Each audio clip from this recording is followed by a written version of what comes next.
find rest, my soul, in Christ alone. Know His power in quietness and trust. When the oceans rise and thunder roar, I will soar with you above the storm. Each of you are king over the flood. I will be still, know you are love.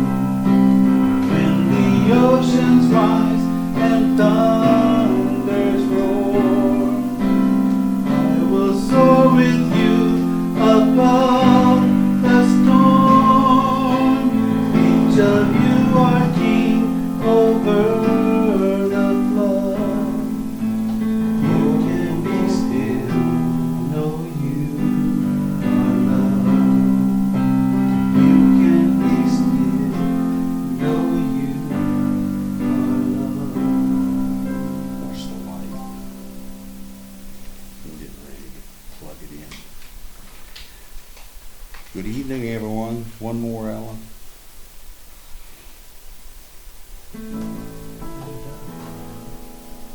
You are beautiful beyond description,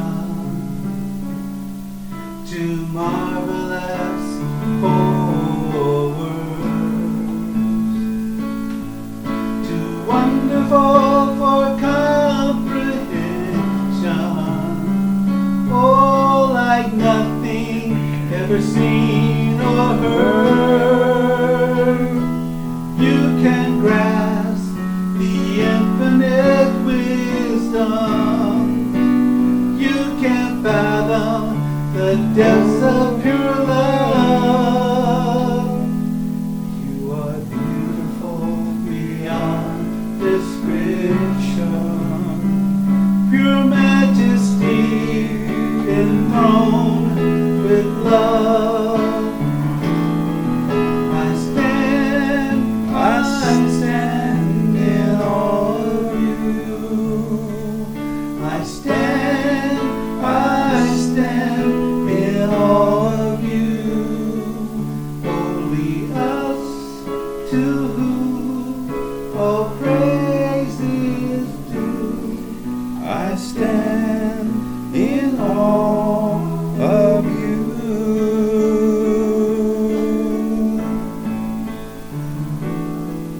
I stand in awe of you. I stand in awe of you. Only us to whom all praises due. I stand in awe of you.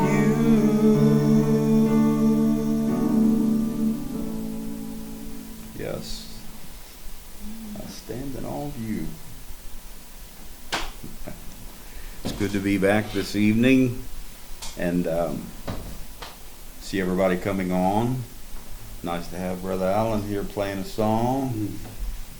It's been a while. Yeah. So everything started out right tonight. And yeah, you just keep that with you. We've been talking on the same subject really in several different titles, and on Thursdays I usually on Messenger there's a group of people in a little thing called Back Porch Fellowship.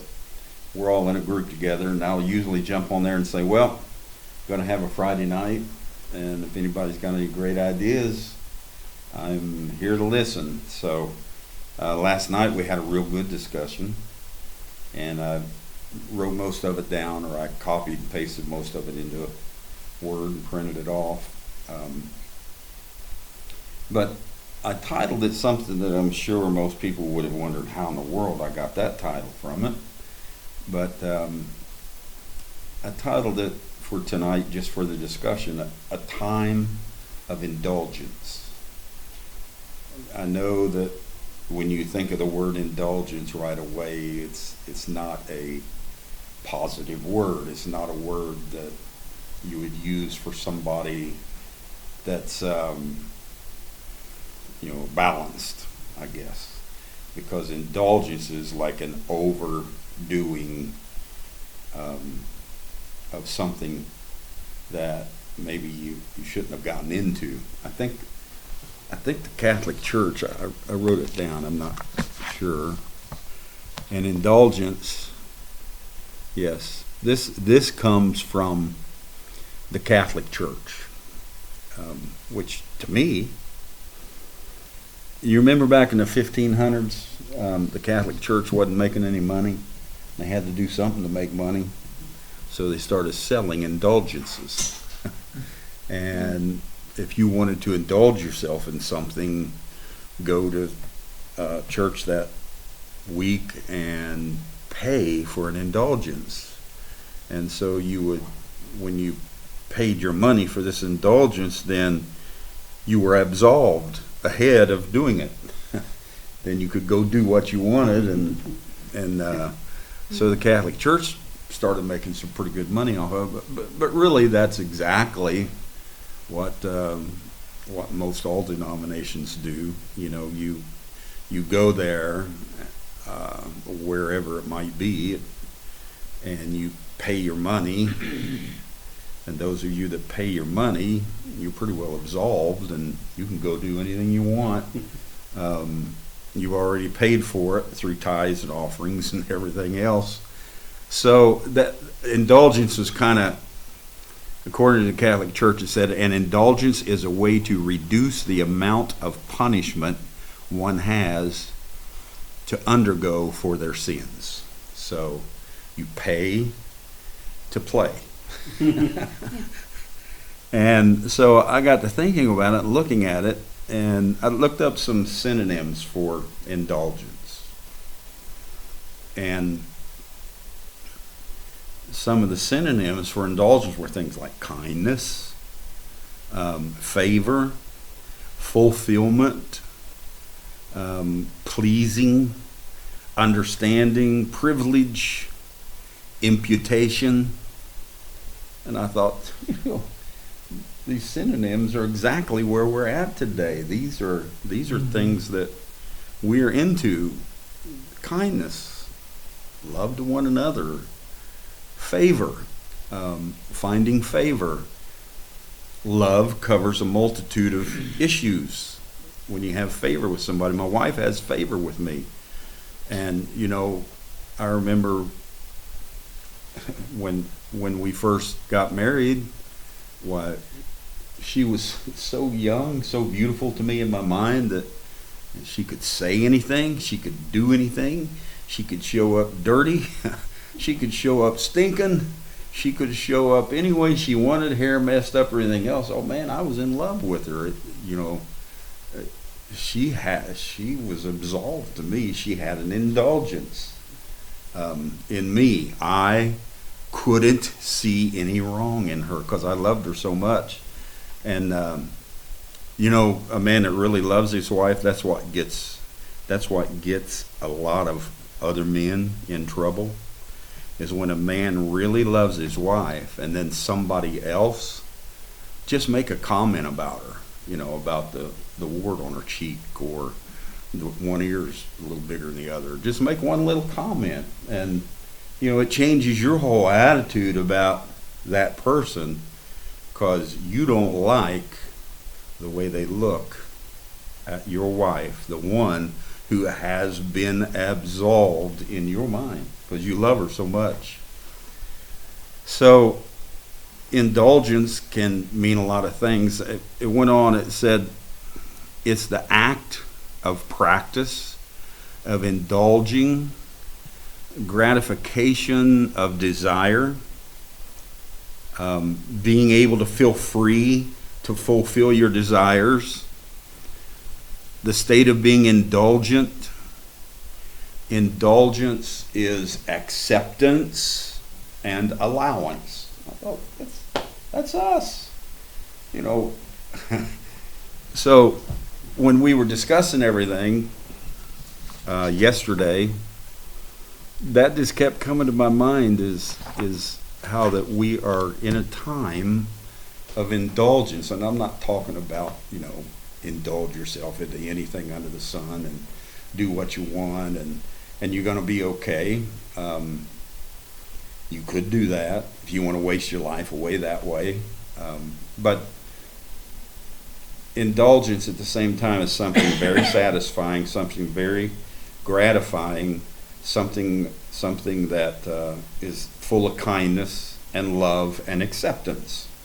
So take your mind away from the way we as humans and as churches and as denominations have defined indulgence, and really it's not such a bad thing.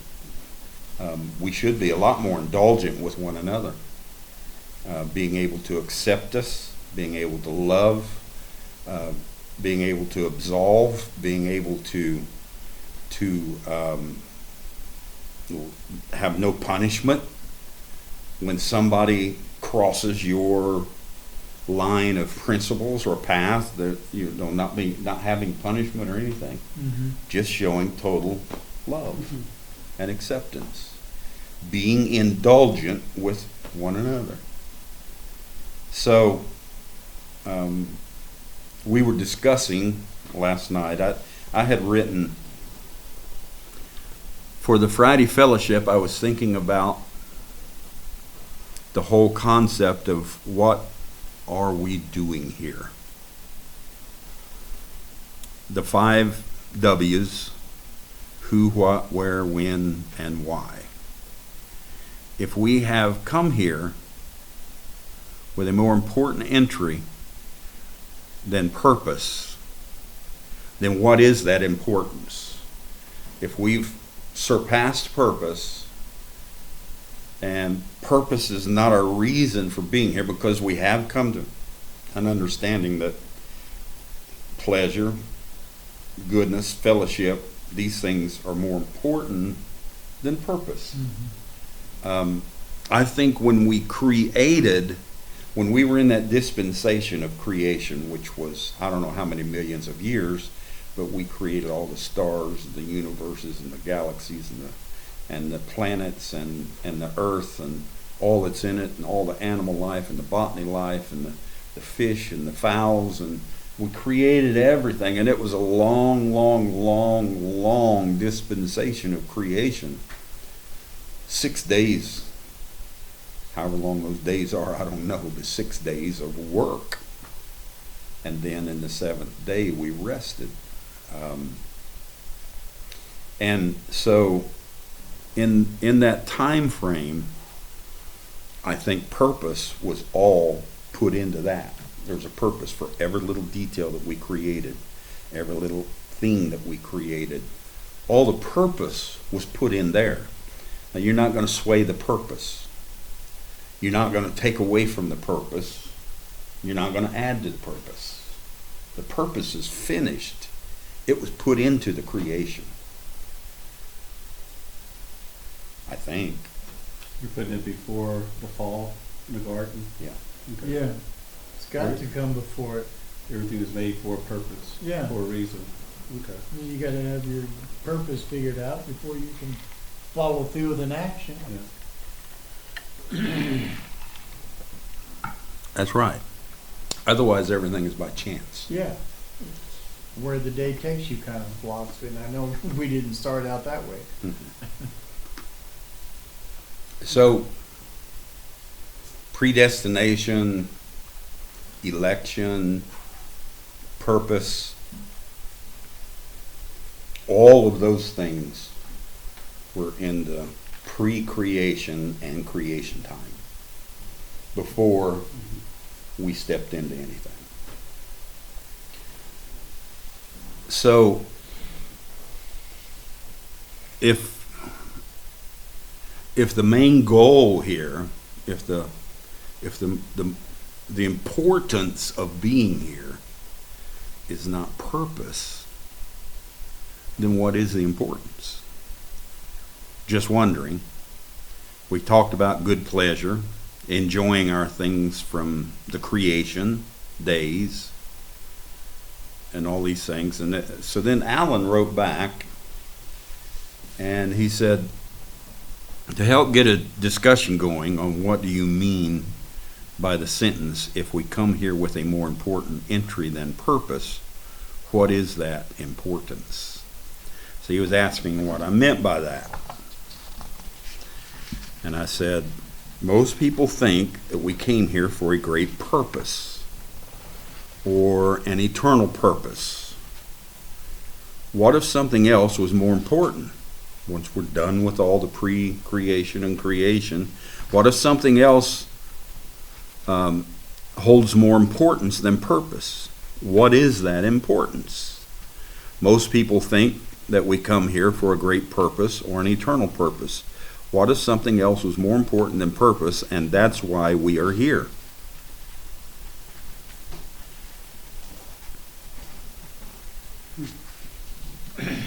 Makes sense to me.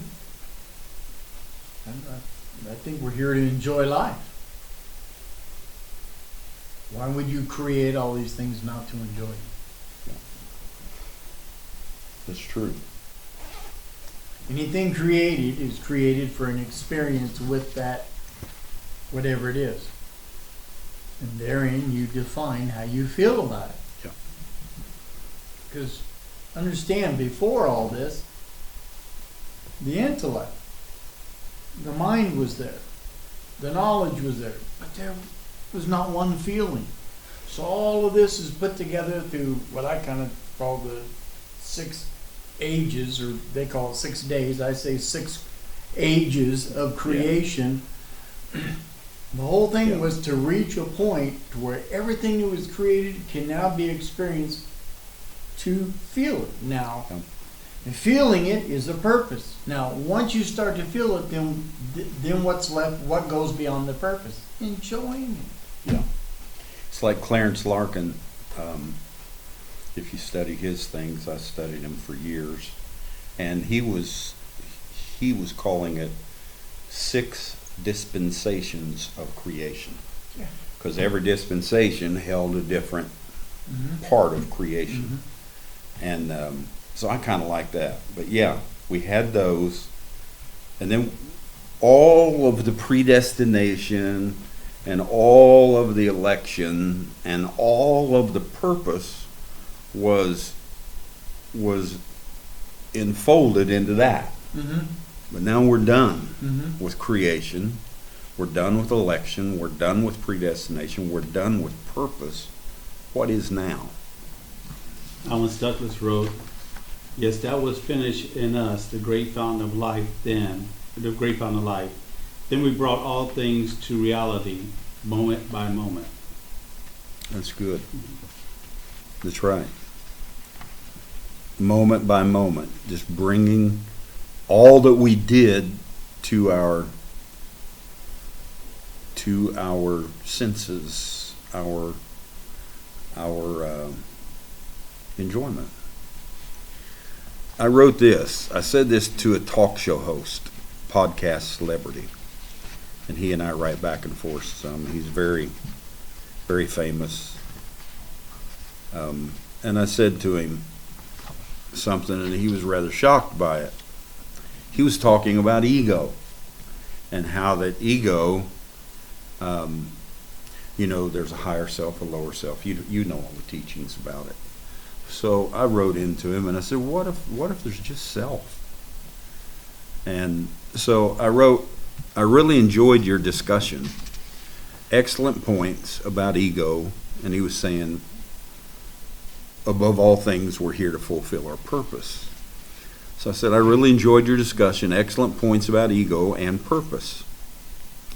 What if being here has nothing to do with purpose? We are eternal, and purpose has a beginning and an end. And when you purpose something, it had a beginning.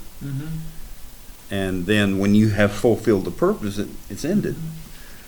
So I said, we are eternal, and purpose has a beginning and an end. So we've been beyond the purpose. What if we are here in this realm, this space, for enjoyment? What if it is for sheer good pleasure? Which is what the prophets, after Jesus, alluded to so many times. And they did. They talked about good pleasure.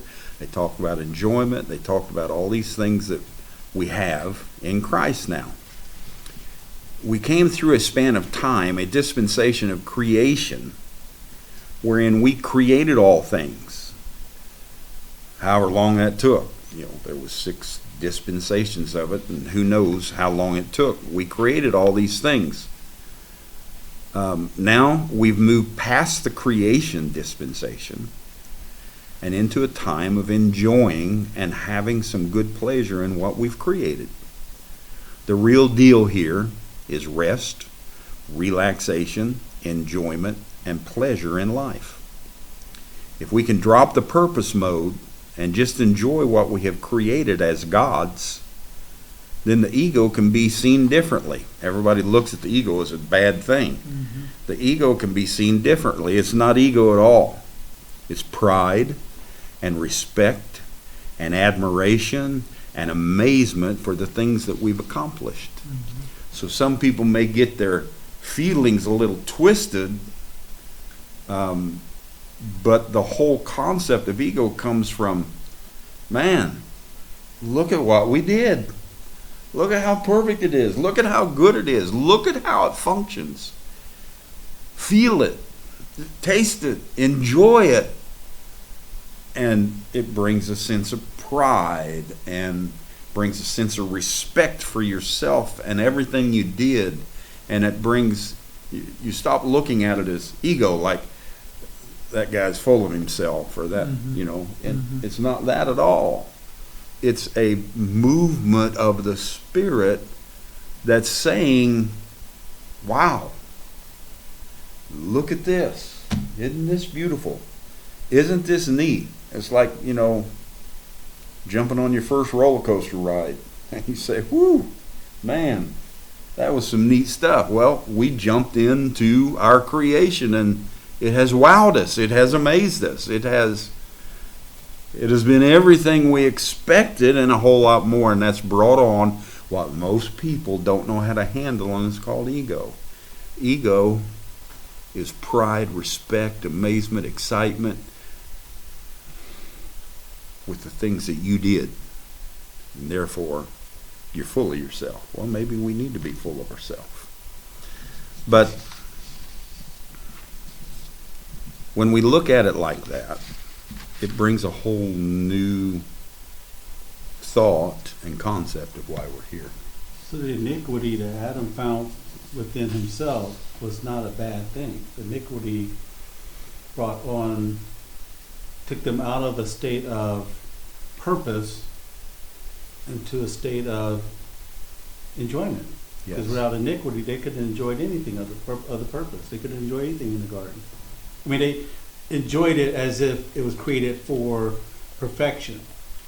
But what is perfection without something stating that is perfect? Yeah. So the iniquity was to bring meaning to whatever they were doing, whatever they had. Iniquity brought meaning to it. So we look at iniquity as a bad thing when actually it may not have been. Well, only in the theophany. In the theophany, yeah, it has negative connection to it. As soon as you step out the theophany, iniquity is just choices. That's all it is. Some things you do that other people, I would never do that. Me, I do it and say, yeah, I'll do it again and again and again. Now, in the mind of the theophany, where everything lines up a certain way and have to be a certain way, you can't do that. You know, don't look to the right, don't look to the left, stay right in line. But see, once you leave that and come here, now it's wherever you set your foot, whatever, just do it. It's no longer iniquity. If it suits you, you do it. It might not suit somebody else. So I think iniquity is a term that fits well in the theophany, but once we moved over into the sex birth, they used it for religious, like a religious tool. But I think other than that, it has, it just says you have choices. Again, it's pay to play. Yeah. Iniquity. Indulgence. Indulging This is a yourself. time of indulgence. Yeah. And indulgence is not bad. Nope. Bobby Bieber said, that's what I'm thinking too. That we've gone beyond purpose. That we came here for enjoyment. And so then my question was, what do you call it or name it? When you've accomplished something so extraordinary in every way, it's working to perfection, you have accomplished it, it's working in every way, and then you want to revel in it, you want to put yourself in it, you want to feel it, taste it, see it, smell it, hear it, roll in it, revel in it, the way you would a clover field or whatever, and just enjoy it with all that's within you. Enjoy the recognition. Wow, look at what we did. And everyone always enjoys recognition. You know, I used to be in HR, and you could take a little letter, certificate, and put a little $25 watch with it, and a man had been working for 30 years, his pride would go all the way up above his head, and he'd feel so good about it when you handed it to him. And I'd go back to the HR office thinking, all of those 30 years, and that's all it took to make this man feel good. Watch. Because he went through 30 years of creating himself, and you rewarded him for that. That's what we don't do enough of. It doesn't take a whole lot to make a person feel good, to reward them, not frivolously, but for what they actually did. And it's so what do you call that when we want this enjoyment, this recognition? We want to be recognized for our inventions, our creation. These are inventions that came out of us. It's our creation. What attribute is that in the spirit that needs that? What attribute is it? I would think it's ego. Ego's not a bad thing. Maybe we shouldn't term it ego. What can we call it? Desire. If you look at the 5 love languages, I mean, right there, that's one of the top ones is acknowledgement. There you go. Acknowledgement. It's the way you connect. It's one of the ways you connect with people. Yeah. Some need more acknowledgement. Some need more of a hand with something. Some need more of a high five. Yeah. It depends on their character, but yeah. So acknowledgement. I think we wrote some other things here. Sister Grace, Gracie Sade. She put, I think the main point is to advance humanity. We know that this world was made by our spirit, and its nature as a whole was called by the theophany, spiritual and physical, civilization, full of knowledge, but limited in experience. Example, humanity only experienced the rain starting at Noah's day, and that's true. It never rained until Noah's day. Jesus showed the way of living as one unity in our individuality, and this shows progression and understanding in and of the Spirit. So it's not only our physical being kind of progressing, it's the whole being, spirit and all. Sometimes I feel like as we move on time and space, will lose their meaning. As we move on, time and space will lose their meaning. There will be no veil, but all interacting with each other and everything. Coming here as a generation, we and each one work in toward forwarding humanity.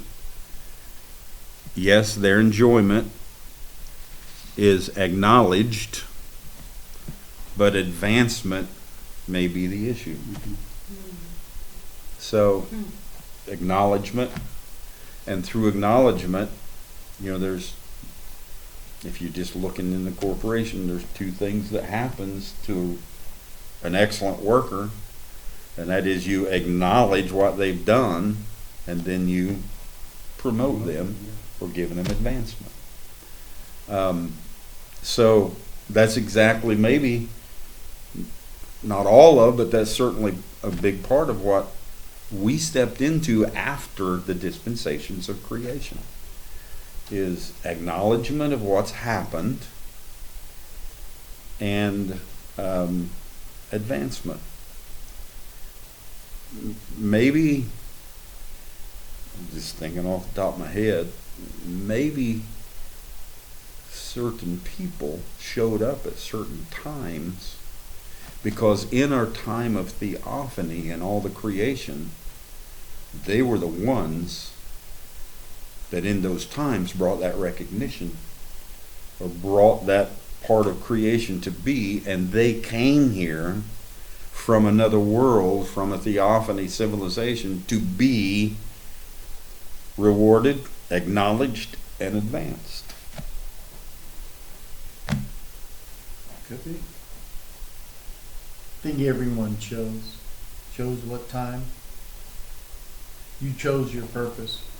And then what you do with it, once you get here, you're pretty much set up. Your purpose is being fulfilled by you being here. Now you just kind of work your way through it. But I think we set this whole thing up with the knowledge for things to deliberately progress. And by choice determines whether it progresses quickly or slowly. But I think it's not like we just took something that we had, and then once we stepped into humanity, we started building on it and created more and more and more, and it grew. No. I think all that was already there in seed form, and as we came and progressed, each generation, each age is doing their part in advancing the whole, and then the next generation picks that up because that's what they're for. And the whole thing is about advancement, progression. Now, what we're progressing to, I don't think there's an end to that. So, one generation will trigger another to come Yeah. here. By the things we accomplish, we trigger another generation to drop out of that theophany realm into here. Because it will keep happening. I mean, the Spirit is eternal, so there's no end to what we're in right now. It's eternal. We're people, whoever they may be, will continually be going through this, just like we did for 60, 80, 90, 100 years, however long we're going to be here. Other people are entering and exiting and entering and exiting. Mm-hmm. And I don't think that will ever end. They will keep coming through. This is a realm of advancement, acknowledgement. We talked about it a little bit. There's different things that we called it, but that's really what Aubrey said is really good. Acknowledgement. Ranger Miller put it, to experience all things in consciousness. So all things that are in consciousness, we're experiencing all those things that are in consciousness. I think that's what he's saying. Mm-hmm. Yeah. Like going to the grocery store, everything in the grocery store is the purpose. You come in here with your shopping cart and you're like, ooh, I'm gonna have some of that and have some of that, and now I know what this tastes like. Yeah. And now I know how this tastes. That's a good way to look at it. And it's all, we created every single detail, and then we step in here with straight up choices. We went shopping. Yeah. Like you said, we went shopping. Bobby Beaver made a statement. He said, one word he put in, memory. I wasn't sure where he was going with that, but he makes some more statements about it later. So, but he threw in that. what's going on here? Memory. I think what he's meaning by the other statements, and we'll get to them, is we're regaining our memory with some content to it. Maybe we had a framework of memory, and like Ezekiel, what is it, 38th, 39th chapter in there, it started out with bone came to bone, and then sinew, and then flesh, and then breath, and then, so it's like we came here to put flesh on everything so we could feel it, taste it, smell it, things like that. We talked about coming here with amnesia. You come in as a child, you have no idea, no clue who you are. In a sense, no consciousness of who you are until you start growing and evolving, and then you start taking on a little bit more, a little bit more, a little bit more. So maybe that's what he's talking about with memory. Start Well, that's remembering what more and more who you are. That's exactly what it is. Mhm. I used to think we come here with amnesia. I don't think we come. I think we come here with everything seated. And then as we experience, things start to grow. By our choices, things start to grow and become different things. And I think a lot of that revolves around the whole concept of memory, who you are. So each moment that you wake up and make a choice to do something or say something it's a reflection of that memory. So we do things to trigger Yeah. the memory. Why? To each time stimulate ourselves in a way to wake ourselves up to who we are. Yeah. Advancement. I like that, Sister Grace, advancement. Isn't the feeling of coming here some sort of real, genuine ego? Maybe we should name it something besides ego. Is this the time, and I just wrote this down then, is this the time like of reward and trophy? You get a trophy for the things you've accomplished. The indulgence of a job well done. Isn't that really what this is about? Since, as soon as we come out of the creation time, now it is bringing each person, individual identities out of the theophany into the earth in your time, in your day, and in your age, to bring on the acknowledgement and the recognition and advancement in what you had part in creating. All those eons of dispensations of years. And so you come here to, it's like spotlight. You enter the scene, and there's all kinds of fill-in and everything that's going on, but boom, the spotlight's right on you, and you're the one standing there playing the fiddle. You're the one standing there singing the song. You're the one getting the recognition for this part of creation that is now coming out, because you did it back there. You were the author.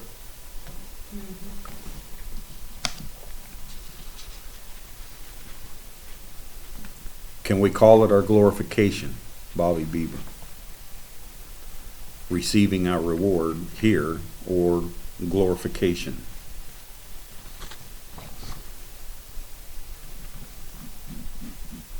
So why not? It's a good word for it. I think sometimes, don't take me wrong, but I think sometimes when you pull a word out of the Bible and continue on with that word, people don't really get the real meaning of it, because we've got such an in-depth traditional teaching of what glorification is.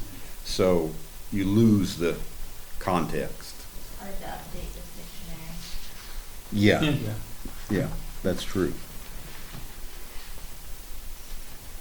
We all worked servile for a long period or span of time. bringing every little piece of creation to its place and to our need. Then we rested. When was that rest? That seventh day. We worked 6 days of creation, bringing everything in as a theophany, moving in the Spirit, and then we rested. Where do you think that rest was? Spoken word creation. We stepped into the earth, and we rested in it. We said, man, this is nice.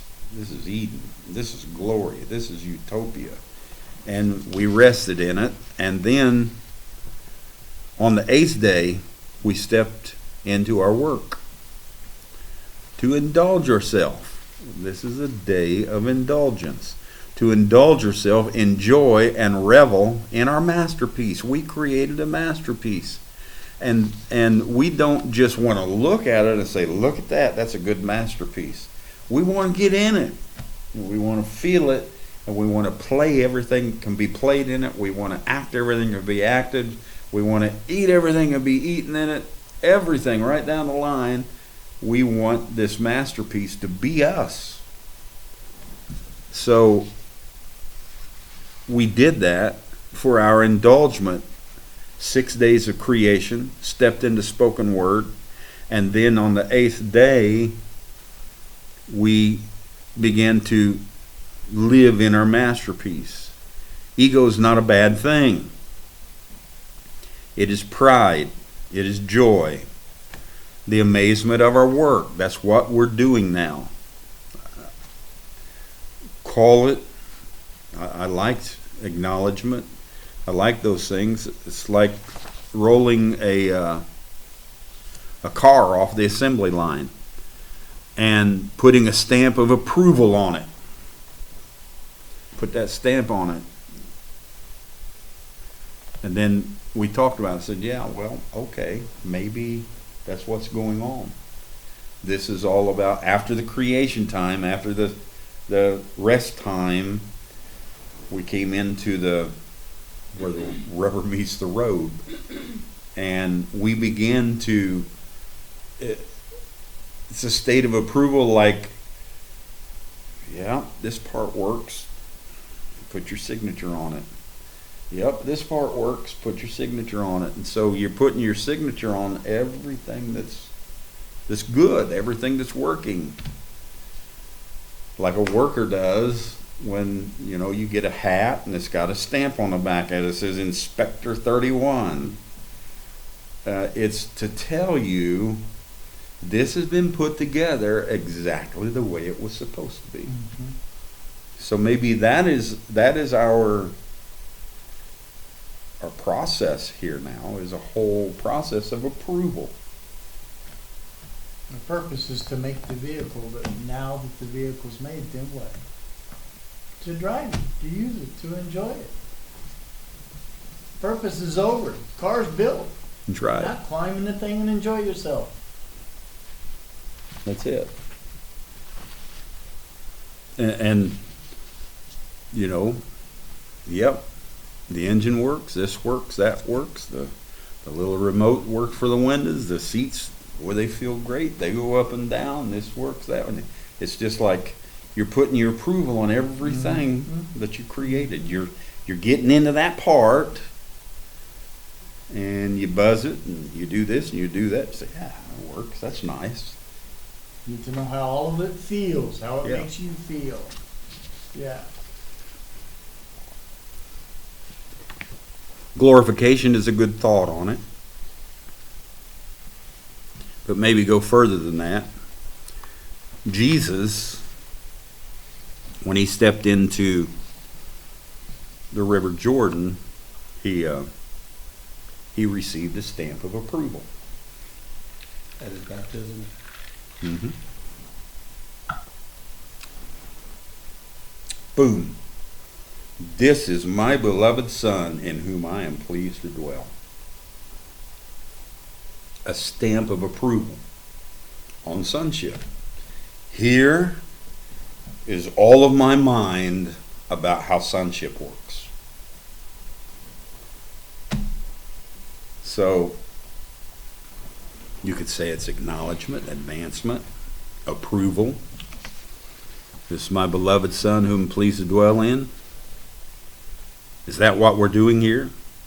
Putting a stamp of approval on our creation? Yeah. Because the things that you don't approve, what do? You process them out of your life. You go through them and say, I'm done with that. Don't need that no more. Don't want it no more. And you just kind of move it away.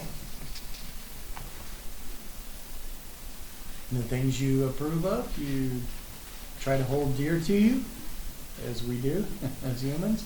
And everything else, we just try to avoid it and stay away from it and go through life and with as much accumulation of things that we approve of and enjoy That's as right. we can. Yeah. And now I'm not talking about attachments either. I'm talking about connections. Yeah. Because things, you can build up everything you want and attach yourself to things, but in the end, that's going to change. I'm talking about just connect with things, get the use out of it, and move on.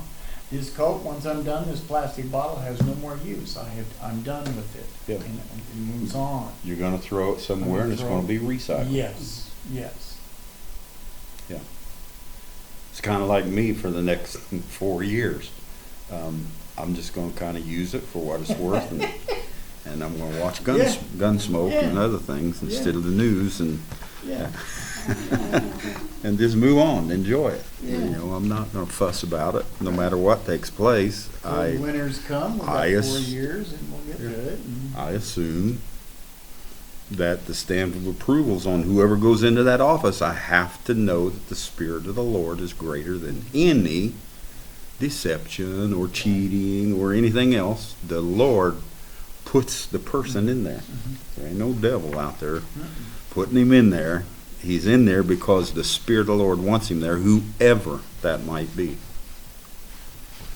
The creation, which was a mystery, has been revealed.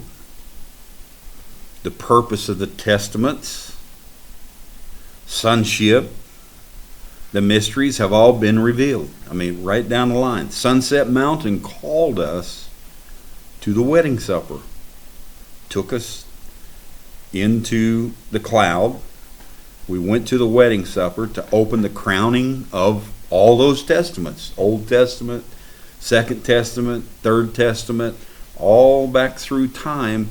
We went to Sunset Mountain into the cloud to put a stamp of approval on that. It's been tested, it's been ran, it's been driven, it's got hundreds of thousands of miles on it, and it's still running great. Boom, we put a stamp of approval on those things. Now we are back in the earth. Sunset Mountain called us to the supper to open the crowning of the testaments, the bloody lamb, the ages. Now we're back in the earth into our creation, and what for? Is the most important thing now moved into pleasure, enjoyment, reward? Isn't that what we were supposed to do once we got through all of those things? Has it moved into approval of all things? Is that what's going on? Acknowledgement of what we did and accomplished? Approval of everything that it works, just like they put a stamp on a windshield and they say, it's good, this is going on, that's going on. They put stamps on the radiators, they put inspection stickers on things, and they do it all. And when you go purchase the product, it has been approved. And I think maybe that's what's going on. We were brought back to the Edenic condition. Perfect type of what happened during creation days. Approval of all things. I like that. The third fold, according to WMB, William Branham, all that was in God, he poured into Christ, then Christ to the church to bring us back to Eden. Just Bobby B. Just thinking. We come through a process and put a stamp of approval on each process. An acknowledgement. You know, when you come down the assembly line, you get the brakes on, you get the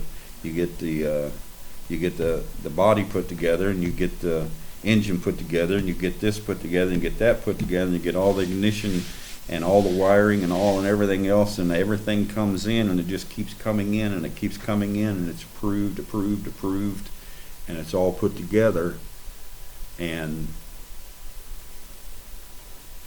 you take it out there, and it's sellable because it's been approved. What we have is sellable. We're in a time of indulgence. Sell it. It's good stuff.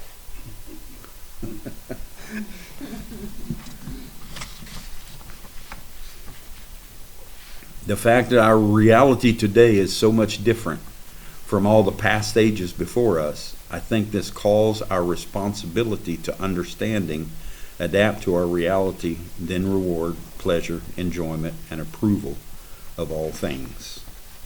Felix, Marion. I agree with that. We've done that. But I have this question now to ask. This is me.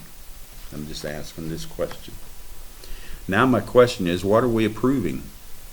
If the creation was good in the beginning, and we all, at the end of the 6 days, said it is very good, what exactly is it? If we think we're approving, I was thinking of, well, what are we approving? That's my question. What fits with each of us? What fits with each of us? You know, the way my life goes, choices I make, people I'm around, it's gonna be different from the next person, the next person, the next person. So everything is good. I just might not need everything in me. Okay. So Everything is good collectively, but you're talking about now, each one gets to experience what they want individually. what matches up with. Yeah. So it's not That's like good. approving like good or bad, it's Right. approving like what connects. Ready for Right. use. Yeah. And I choose Approval that one, choice. and she chooses that one, and yeah. Okay. It comes down taking out the collective into the individual for Yeah. use. And the whole process of approval, it's all good. Yeah. You're not approving good things and disapproving bad things. Yeah. It's all good. It's all good. The approval is on your individual. It's the buffet. You choose. It's Okay. all good, but you choose what you're gonna eat. Approving your involvement. Yeah. That's good. What do you think, Sister Nora?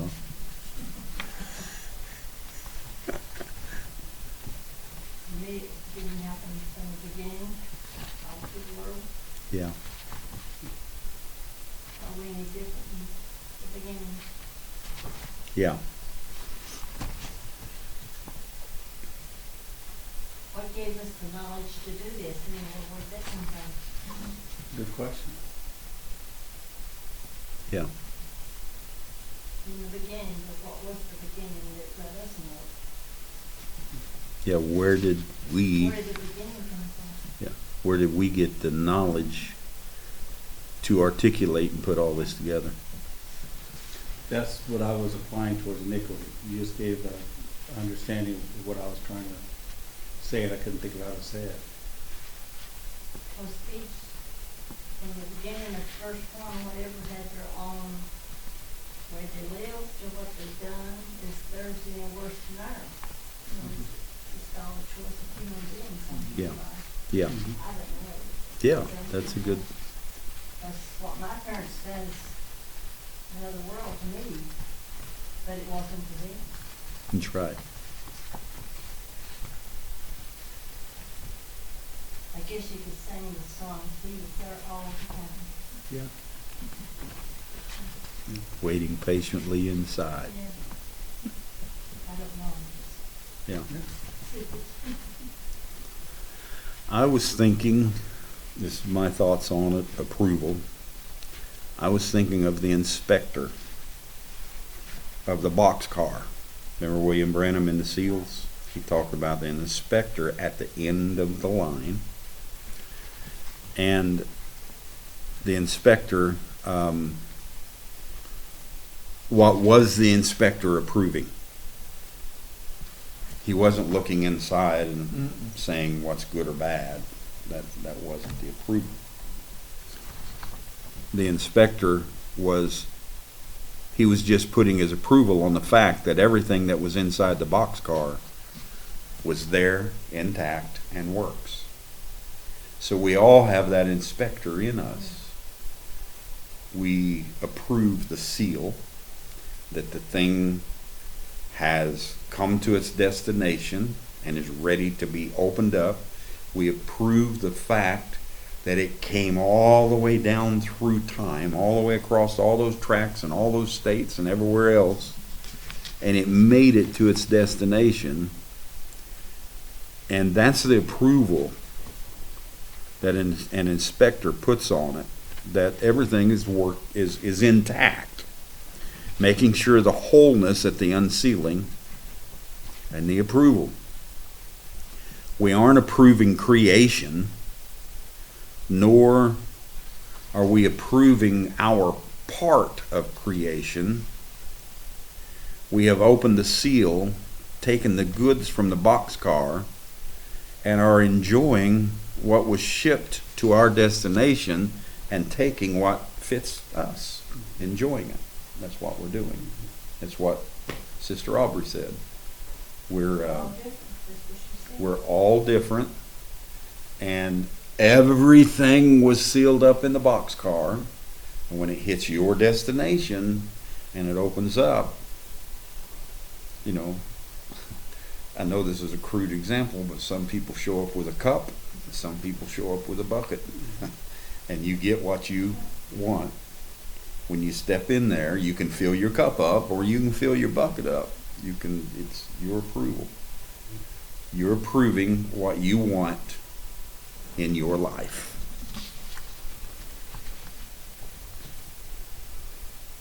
We have opened the seal, taken the goods from the boxcar, and are enjoying what was shipped to our destination.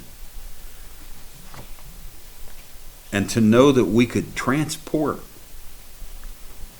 think about from where started, from where we were at until now, and you were able to transport everything from there, if you want to call it that, transport, transcend, move through time, come down here through all the seed lines, through all the DNA, through all the creation, through all the changes, the mixtures, and everything else.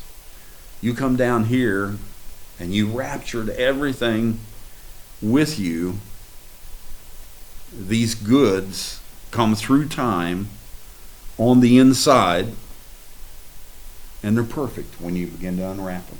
You begin to unwrap them all, and you say, my God, this is so perfect. This is everything I wanted. This is everything I am. This is who I am. And you carried it inside you all the way. Joe Gomez says, approving a sealed, finished creation. Yes. Alan Stuckless said the boxcar was the reality of the whole matter, the enjoyment of knowing.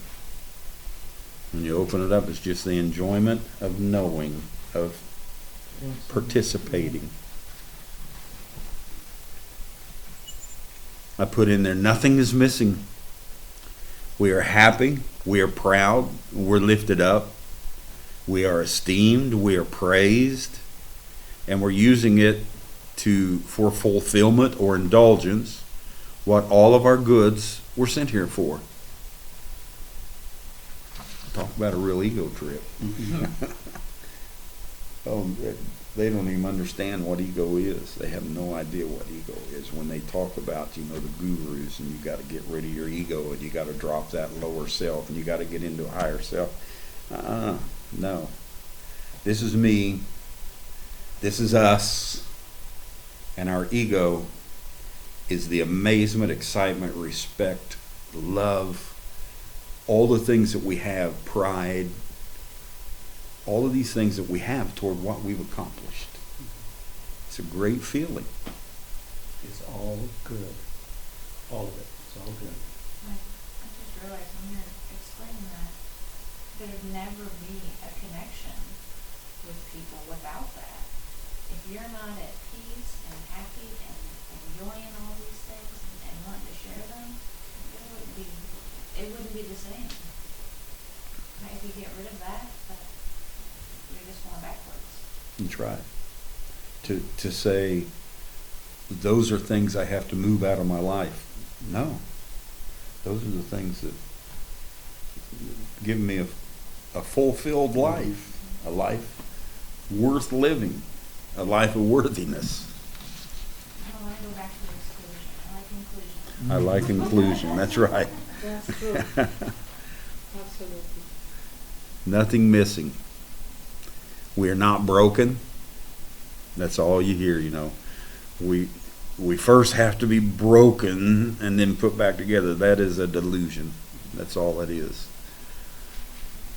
We haven't lost anything. Nothing is missing. It's joy unspeakable. Everything in the boxcar is still there. Nothing missing. Nothing broken. It didn't wreck along the way. All the things you had didn't get broke, and now you got to take them out and take the time to glue it all back together. It's perfect. The circle cannot be broken. We have opened and set free all things, even the chain of our ancestry, our DNA, spiritual and natural, all the way through. We've opened it up, and we begin to understand who we are.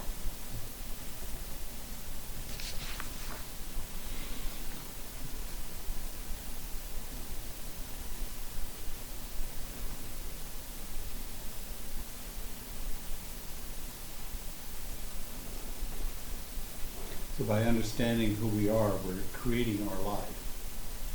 We're creating our experience, our involvement, our feelings. We create it all.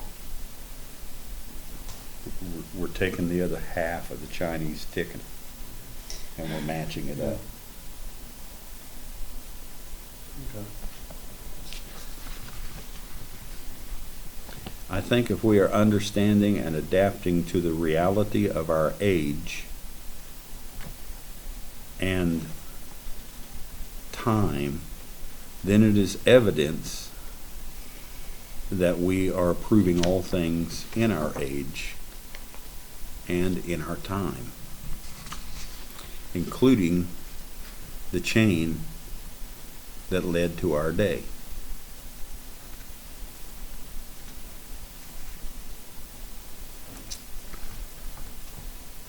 I've got FS here. I don't think there was anybody on the. I've got it all in there, but I'm trying to figure out who said that.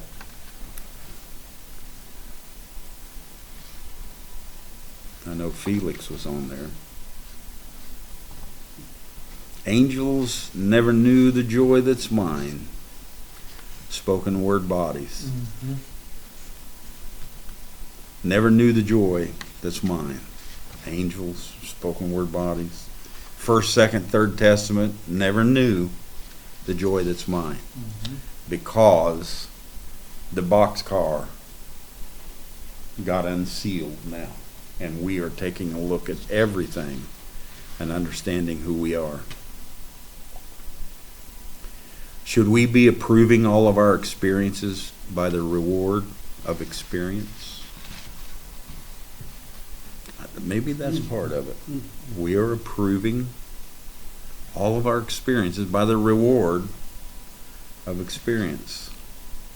Here, take this for a drive. You'll love it. And we get in it and we drive it and we come back and say, wow, this is nice. Yeah.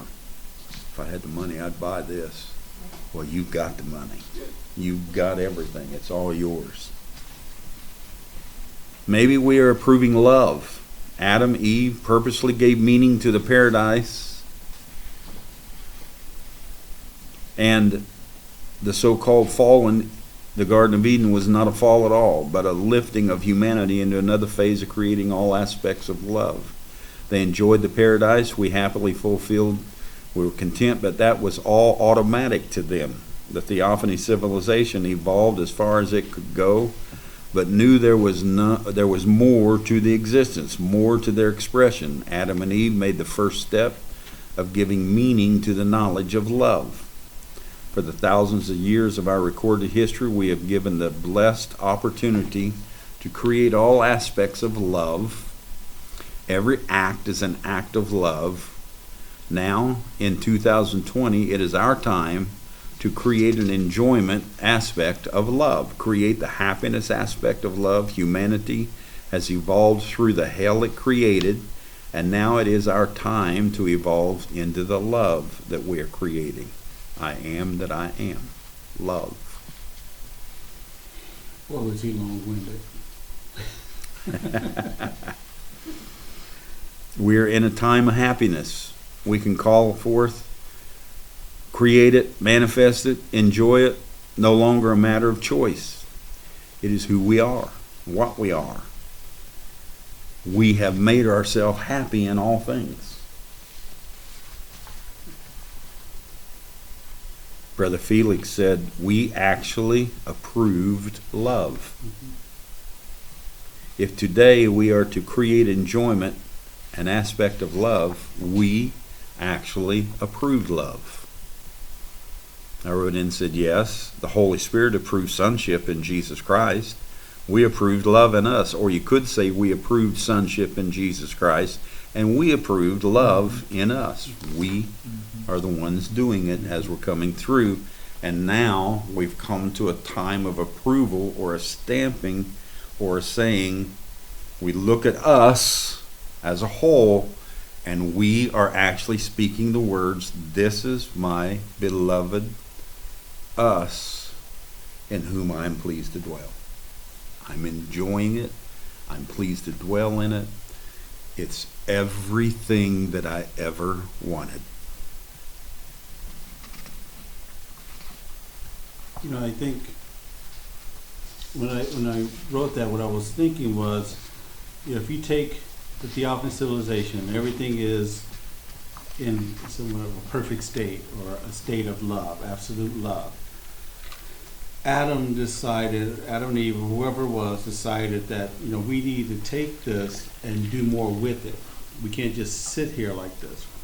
We enjoy the creation as it is, but what if we take creation and create from creation? What if we take a potato and mash it and mix it up with corn and eat that? You know, what if we take a donkey or a mule and a horse and breed them and come up with a donkey, or whichever combination that is?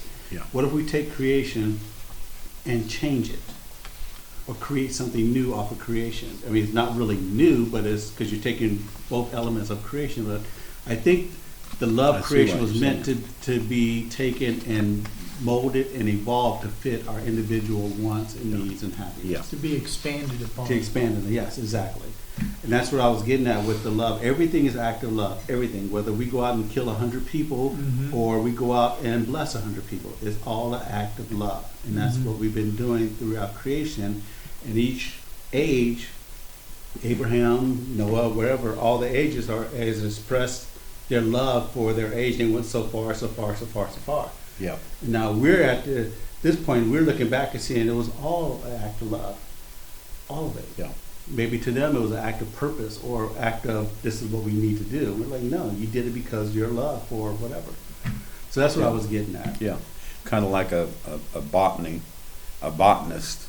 He takes 50 different kinds of flowers, and a flower that could be made in yellow or produces itself in yellow, he figures out how to make it in blue, purple, green, and white. And he does that through the mixing of everything. Yeah. And he produces a flower that can come out in 6 or 7 colors rather than just one. I see what you're saying. And I could see them saying, well, Adam, what are you doing? You can't do that. He said, yes, I can. It was made for me to do this. Eve, come join me. It was made for us to do this. I mean, if you look back at the 20s, 30s, and 50s, a mixed relationship was non-existent. I mean, you just didn't do that. Sure. A black and white did not get married. You just didn't do it. Well, not only that, but black and a Hispanic, Yeah. a white and a Native American, and on and on and on. You just didn't mix. You just didn't do it. Now you don't think nothing of it. But somewhere in that transition, someone said, yes, we do this. Yes, you can do this. Everything is lawful. Do it and enjoy it. Yeah. I mean, I had to wait till Aubrey got here. I got here first, but I had to wait till she got here and was of age for me to marry her. But, once she became of age, I put my stamp of approval on it. Yeah. That was it. And you have a family to prove your stamp of approval. Yeah. So, They look more like Aubrey than you. thank God. they Thank look more God. like Aubrey. I look more like me, but they look like Aubrey.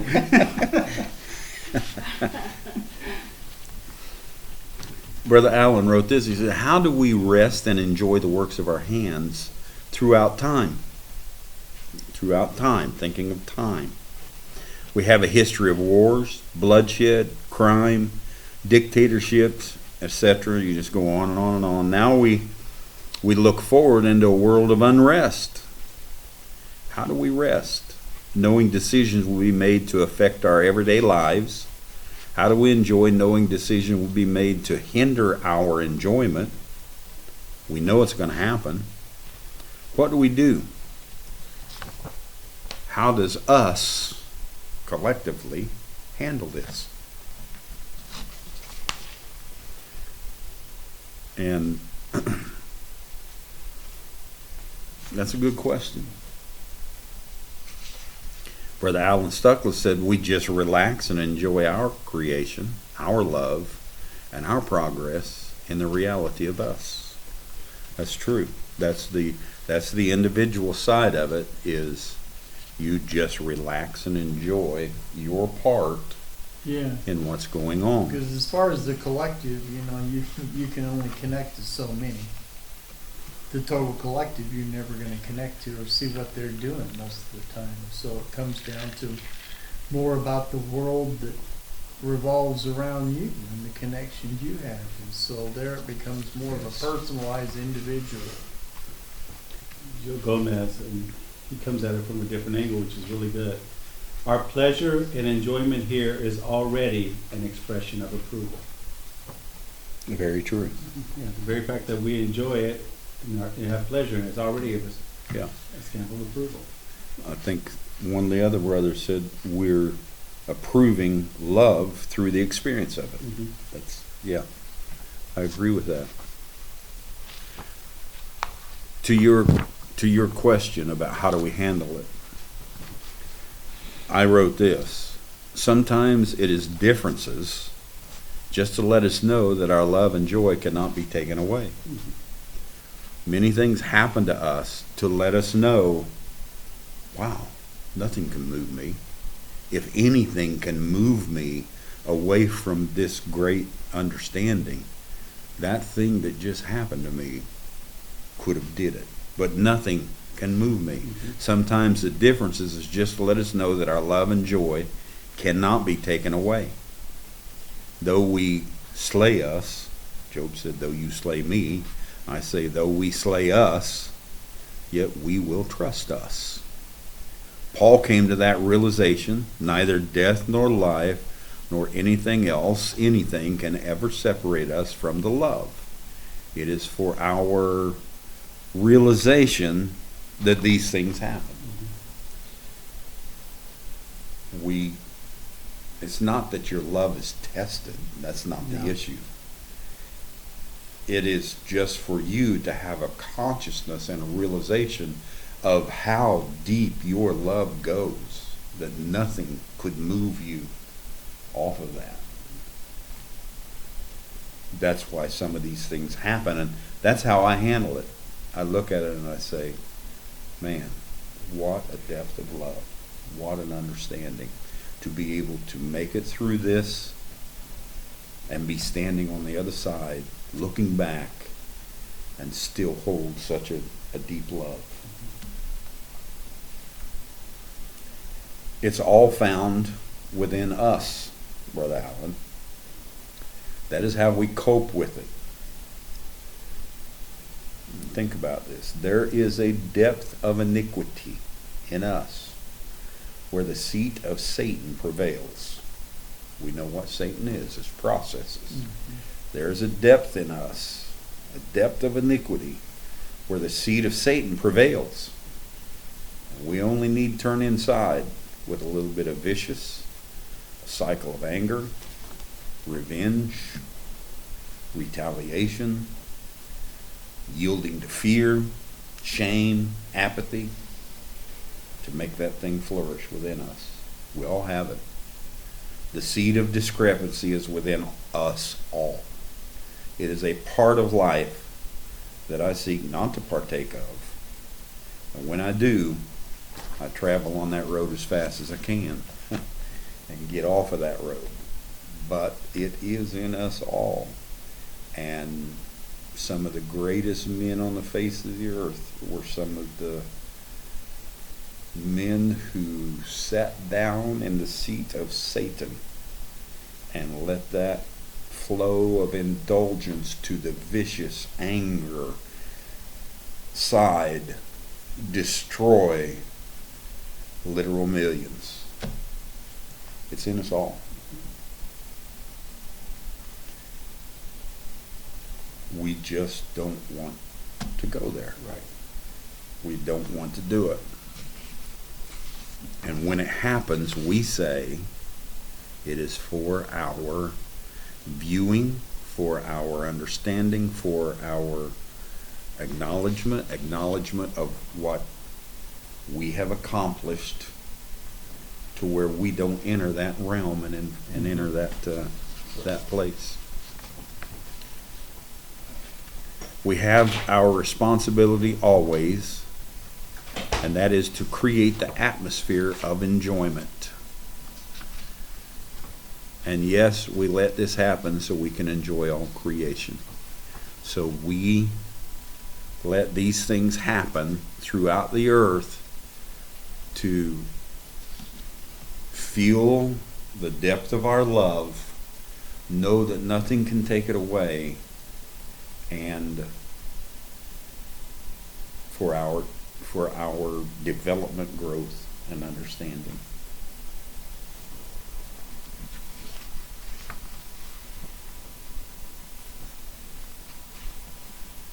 Brother Bobby Beaver said, all these new understandings came because our memory has been restored. It's like having a hard drive. I liked what he said here. It's like having a hard drive, but is not gigabytes, but terabytes. And inside the hard drive, under a folder, is a password, and you can't get into that folder.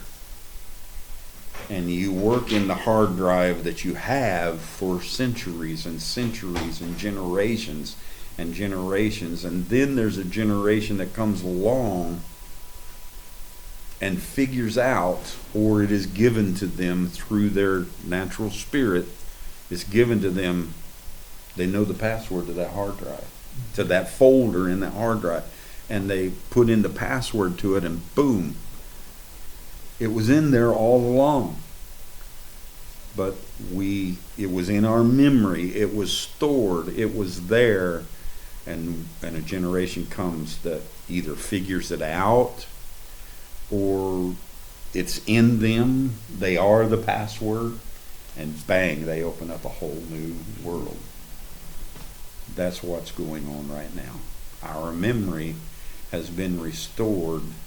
I don't know if we would even call it restored, but a password has been removed from a great section of our memory. So it's been activated. Yeah.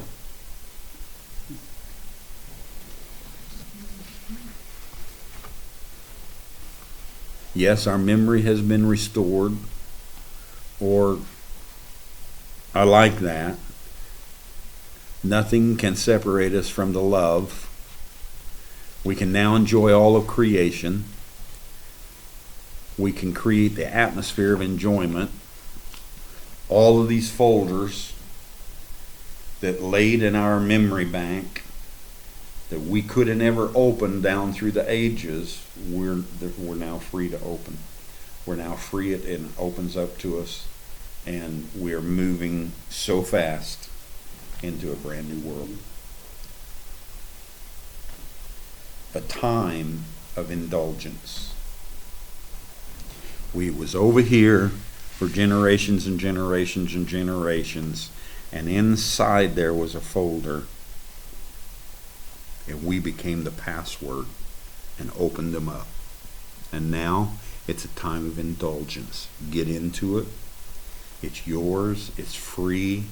It's all new to us. Enjoy it. Go into it more and more and more every day, and everything that's in there is a part of us. Enjoy it. It's been there all along. I think a lot of it lines up like the zodiac.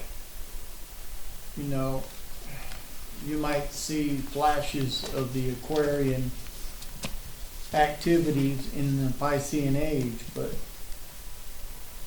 it's not until the Aquarian age comes along That you that see. it's fully activated. Yeah. And it's like, because you're a part of that, you don't even have to try. The memory of, oh yeah, I'm an Aquarian. Oh yeah, it's it. You just naturally, the password's there, in that you are in the right place at the right time. Everything has come together, and now memory opens it up. And all memory is opening a password. And somebody, oh yeah, I see that. Well, you had to wait till you got there, because 20 years ago, 50 years ago, That's right. 100 years from now, you wouldn't. But when you're right there in the here and now, that memory opens up yourself like a password, and now you begin Yeah. to understand yourself in your place, in your time.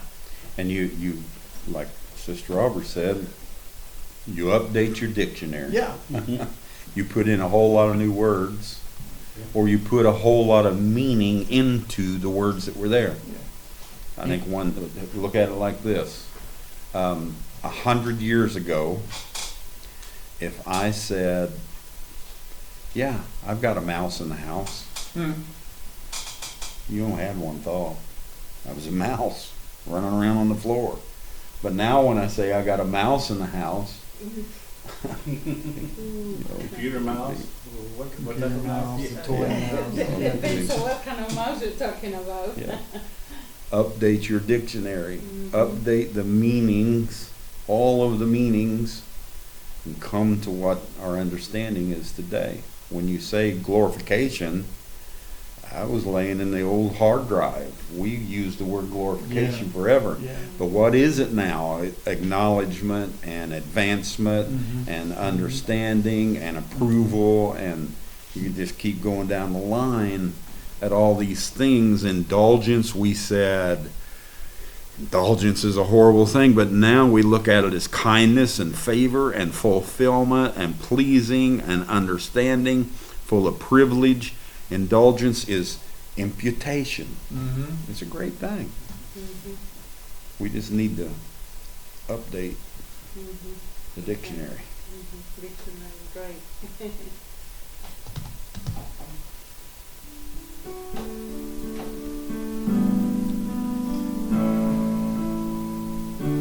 I have heard so many songs, listened to 1,000 tongues, but there is one that sounds above them all.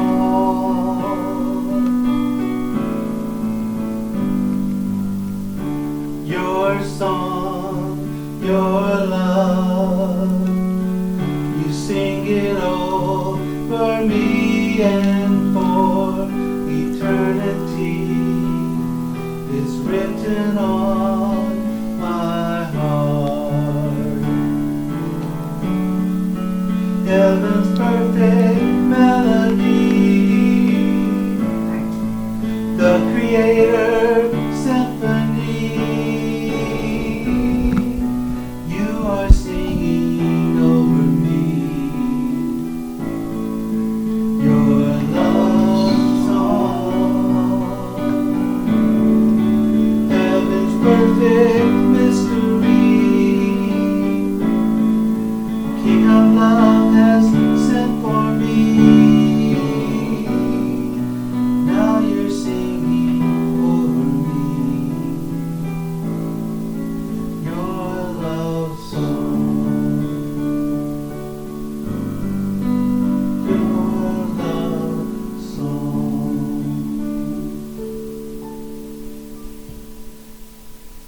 Amen. With the authority that's in us, it's all ours. You are the passwords. All of the mysteries have been lifted off the folders. You can go into it now. It's wide open. The seals opened everything. And it's not a time of sealing up now. It's a time of unsealing. Go in there for your healing. Go inside for everything. Your healing, your finances, your love, your understanding, your spirituality, your physical body, your spiritual being. Go in there for everything. It's all yours.